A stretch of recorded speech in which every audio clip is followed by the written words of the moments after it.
關鍵嘅時候可以救你一命嘅就係急救包啦。Hello， 我係豪店長，今日咧大家分享一下我嘅急救包裏邊有咩啦。JR Gear 嘅急救包啦，咁佢係防水設計，密封嘅，咁有佢咧，咁裏邊嗰啲藥咧就一定唔會濕噶啦。比較大嘅傷口嘅時候咧，我哋就會用生理鹽水去清洗傷口啦。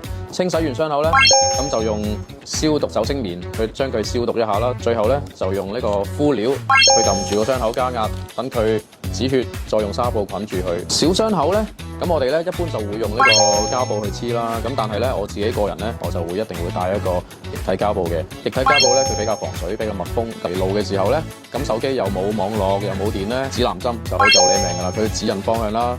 咁再配合呢個哨子嘅使用，如果你有啲咩危險時候，搜救人員咧就可以盡快揾到你啦。求生氈都非常之重要㗎。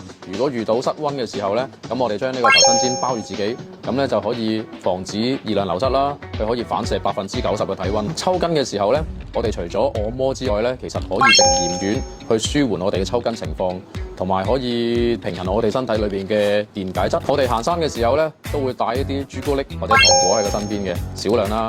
咁咧，如果有得力素咧，買一粒包得力素啦。咁佢可以補充能量啦。喺我嘅急救包裏邊咧，我都會放一條冰巾喺度嘅。你感覺到自己有啲中暑嘅時候咧，咁呢個冰巾咧都可以幫你物理性降溫啦。當然飲水先係最緊要。十字軍刀喺我哋行山裏邊都好緊要㗎。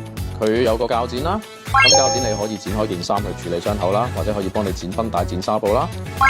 同埋佢有個鉗仔，鉗仔咧可以幫你拔刺用。出門前都要檢查一下自己嘅急救包同埋自己嗰啲藥究竟有冇過期啦。咁啊，希望大家都唔使用到啦。想知道其他戶外嘅知識，歡迎喺我哋留言區留言啦。咁最緊要就係 follow 我哋 IG、Facebook。